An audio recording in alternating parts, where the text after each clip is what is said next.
Okay, so for our next talk, we have Richard Treves, who is at the Geography Department at the University of Southampton in England, where he's a general sort of researcher and educator and does a lot of work in the area of Google Earth, Google Maps, and how best to use them and design the things that you're using them. He maintains a blog called Google Earth Design, and so today he's going to talk about GeoWeb and its usability.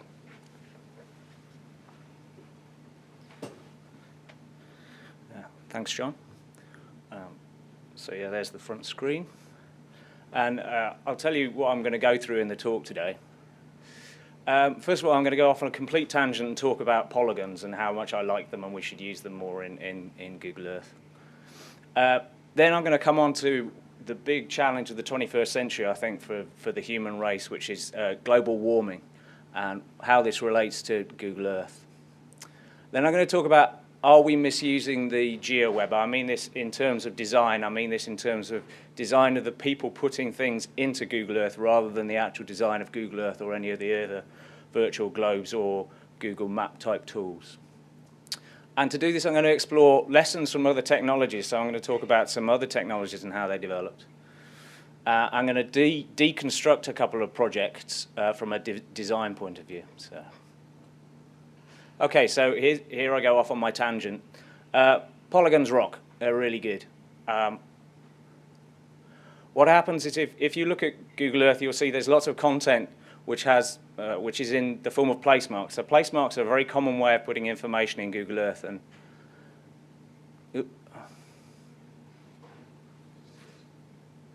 there's one there. That's the Albert Memorial in Hyde Park in London.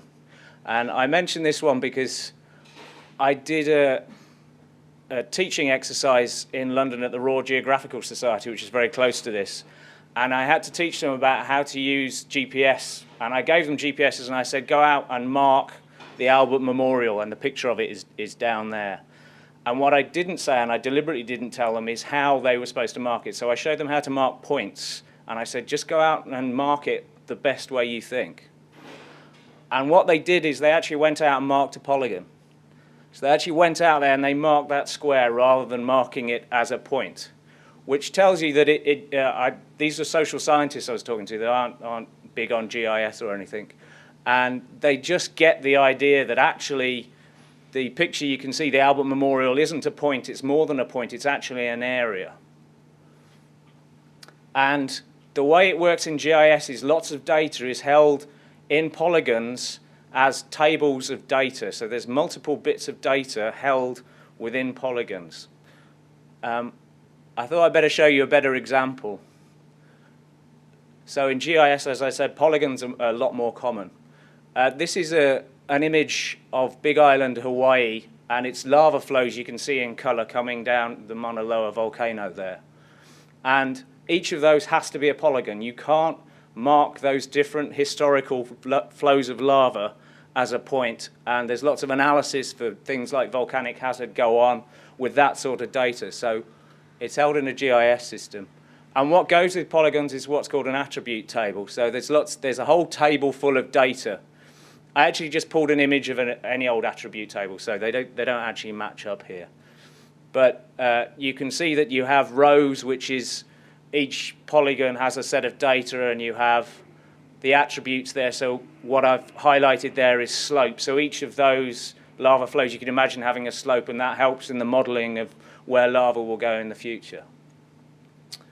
And there's an Esri Google tie-up now, and what I'm pondering, and I'd be interested to know the answer to, is how all the data that's held as polygons in attribute table is going to get transferred into Google if we don't start using polygons more. And when I talk to GIS people about Google Earth, the thing they often come up with is they start talking about polygons and how it's the central way that they control data. Okay, so briefly, what can you do with this? Well, I've had a go building a tool that works with Google Earth, and this is just some sample data. I've just produced some random polygons. They could be administrative regions, whatever. And this is in the Darfur region. And the yellow and orange marks you can see there, those are damaged villages in Darfur, and the red flames are destroyed images. And I just counted them up and attached them in a table to those polygons. And it allows you to produce thematic maps, and you can then, with the tool that we produced, you can automatically color them in different ways on the fly in Google Earth. So in all kinds of teaching situations, that's a useful thing. I'm not going to go into the technical details of how you did that. If someone wants to ask me afterwards, I'll tell them. But the nice thing is I just got some successful funding through to play around with this, and the tool I produced wasn't in a form that I could release. And what we're going to go on is produce a customization of Google Maps and play around with this idea some more. So you'll see some more things about this in the future. Okay, so on to the talk proper, really, and to talk about usability, GeoWeb usability, how to design things well to go into GeoWeb applications. And off really on another tangent here, this is from a drugs education project in the UK I heard about, and they gave out pencils as part of their drugs education with that message on saying it's cool not to do drugs. Now the thing about pencils is you sharpen them and letters disappear, in which case the message of course changes a little. And then you sharpen it a bit more and it gets even more emphatic about what you should do. So they printed up loads of these pencils and sent them out, and then of course they had to not use them again. Which goes to prove a great saying of mine in most of what I do, which is just because we can does not mean we should. Which is a very cheeky thing to say, actually, standing in a Google office built on things which are very good for very good reasons. So that's a kind of backstory. The 21st century challenge, I think the central challenge of our time is going to be global warming. And as a scientist who works with scientists as well, it's communicating science change to the public. We have to have them understand what's going on to make decisions, because if we don't persuade them to stop using planes, we're not going to solve global warming. So it's a central challenge. And I think the GeoWeb is a key tool in that battle of trying to explain global warming science to the public. And David Attenborough, I saw him at Google Earth, Google Outreach launch in London, put this a lot better than I ever could. And he said, Google Earth is a weapon of unparalleled value in the hands of all of us who care about this greatly imperiled world. So that's the importance. That's what we're going for. That's why considering these is particularly important, I think, and solving these problems. Okay, so I said I'd talk about other technologies and what lessons we could learn from other technologies. This is Gartner's hype cycle, and it applies to some technologies, as I said, not all of them, but lots of them go through this sort of thing. And what you've got on the left axis is visibility, so the visibility of the technology, and time on the bottom axis. And obviously, to start with, there's no technology invented, and then it's invented. So you have the technology trigger, and then everyone gets very overexcited about it. And then they realize that they got overexcited about it, and actually it doesn't work in ways people thought it would. And then finally, people work out how to use things well, and we end up with the plateau of productivity. Now, I like this, but I think it's a bit overcomplicated. So to explain it in a short period of time, I've kind of simplified it. And I just go with, there's the old, there's the wrong, and there's the right. So let's have a look at some technologies, watches, and I'm going to have some audience participation here. So old, this is a mechanical watch. It's got no battery in it. You had to wind it up. It's all little cogs and wheels. Does anyone in the audience have a purely mechanical watch? No, no one. Not on you. Okay, good. Nothing wrong with an old watch, but it's expensive for what it does, and you need to wind it. This is wrong. Now, this is a digital watch. It's a particular type of digital watch that came out in the 70s. And to actually get the display, you had to press the button to see the time. Does anyone have one of those? Okay, I'm glad, because I'm saying that's wrong, and really, people could just for a stylistic reason like it. But you had to press it to find out the time. So you couldn't glance at your watch surreptitiously in a meeting where you're getting bored and find out what time it was. And finally, now we've got things like this, which is a mixed digital analog watch. So whatever takes your fancy, with whether you like analog or digital, you can glance at it, it's always on, it's battery powered, you don't have to wind it up, and it's much cheaper to produce than the mechanical watch. And I also like that example because it allows me to use this rather nice quote.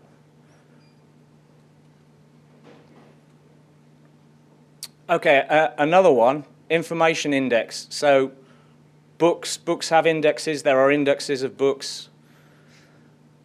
The web came out and we all got really excited about indexes and hyperlinks, but sometimes the hyperlinks were done really badly and the indexing was done really badly. So this is a particularly bad web page in terms of design because it's got an index and it links quite nicely and that all works, thank you very much, but you can't see it because of the terrible colors that have been used in the banding. And I'm not going to actually show you the web page, but if we could see it, the guy has actually animated those colors so they move. And it will give you all headaches, so I'm not showing you that. And right, this is my homepage. That's what pops up when I open Firefox every morning. It's Google Reader, it's indexed everything, it works, it looks nice, I understand what's going on with it. So that's a particular aspect, really, of the web I was talking about there. Jacob Nielsen, who's a web usability expert, said that the lost decade of the web was approximately 1993 to 2003, when he says that in those years, web design was absolutely abominable. So my thesis is that really we're going through a kind of a lost decade of geo-web design, is people really haven't learned to use this technology properly. And my arguments with watches and web, it's not a very tight argument. I've just tried to put the idea across. So if anyone thinks of some holes with those arguments, that's fair enough. But as I said, the central question is, are we in the wrong phase? Are we in the lost decade of the geo-web? So let's go in and look at an example. This is the hurricane hunters. And what you're looking at there, that's an image of a plane track that's going across. And these people take wind measurements as a hurricane comes in, and they record them. And this person has published this. I don't want to embarrass anyone, so I'm not going to say who it is, but it's just I'm pointing out some of the common mistakes that get made. And so they put it together, and here are some obvious things that aren't really working with this. First of all, in the scale there, the scale isn't an obvious blend. What it's showing you is wind speed, but red has appeared twice in the scale in different places. So you look at red, you don't immediately know what wind speed is referring to. Those icons, I've expanded one in the top left. That's a standard wind icon on meteorological maps. And it works when it's one icon separated by lots of space, which is usually what you have on weather maps. In this case, you've got lots of them packed together and you can't see them. They all squish up. So what I did is I did another version of it, and I tried to improve the design. And what I did, first of all, I've cleaned up the scale there, so it's a standard heat map scale, so you can instantly get an idea of wind speed. And the wind speed isn't within the icon anymore, it's the color of the line there. And also what I've done with the icons is they're little black slugs with white halos around, and that means on any background they will pop up and you'll be able to see them. And you can't control what background things plot over in Google Earth, so that's a good design point. You can also see that the line has got a grey halo around it also to make it stand out. So I hope you can see from common sense point of view that makes it a lot more easy. Oh, and I cleared up the number of place marks as well. I took a lot of them out so it's not a crowded view. This is not an isolated case, and it's just one where there was a number of things wrong all at once. I see lots of design problems like this all over the GeoWeb, really. Moving over to the places column, I'm not going to talk much about this, but one thing you can instantly see is if you're a member of the public who really doesn't know about this data, that's a very complicated set of folders and structures, and the icons with the circles and the holes in them. If you haven't used Google Earth a lot, you don't know what it is.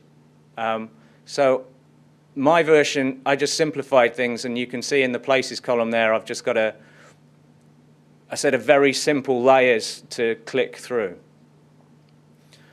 So I'm standing up here talking about design, but there are a lot of things that Treves does not understand. There's a lot of things I don't get. And the central thing is my criticisms when I talk about these things, when I write about these things on my blog, I'm drawing analogies from web design and from static graphic design and applying them to the GeoWeb. I'm not sure that works. I'm not sure you can do that straight off. Other things is, if you improve the design in the ways I've described, does it make it for the users a more memorable thing? Does it make it more interesting? Does it mean they'd spend more time on the site looking at it? All these questions I don't know. So I've been in negotiations, and I've now just got a fellowship sorted with Splint, which is a consortium of British universities, and we're going to investigate some of these things and answer some of these questions. So to conclude, that's my blog. That's the address of my blog if you're interested in reading any more about this. First of all, I was talking about just because we can doesn't mean we should. And I went off on a tangent and talked about polygons and how I think there's something that we should be using more of in Google Earth. And then I said that the central thing we have as a challenge in the 21st century is climate change and communicating the science of climate change. And I compared really the old, wrong, right phases of some technologies. And I said, just as digital watches have largely disappeared, the ones that you have to press to see the time, so I think we've got a phase here of design and people not understanding design well in how to communicate with the public, particularly using tools like Google Earth. And really the last thing, I'd like to return to what David Attenborough said. And if you remember, he said, we live in a greatly imperiled world, and we have in Google Earth a weapon of unparalleled value for tackling that and defending that imperiled world. And my point, I think, is essentially that now we need to learn how to aim that weapon. That's me.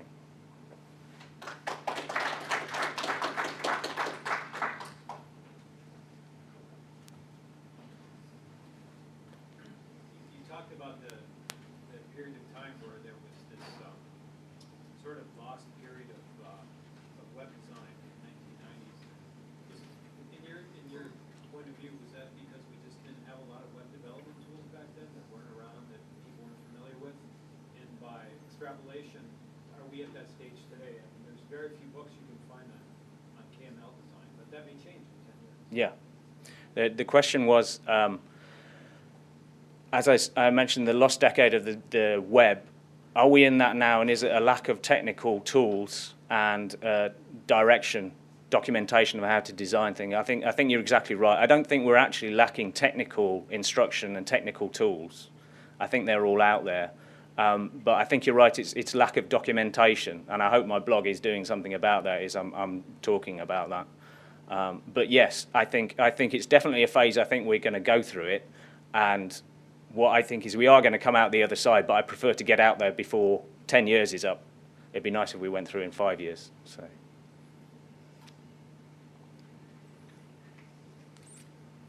Okay.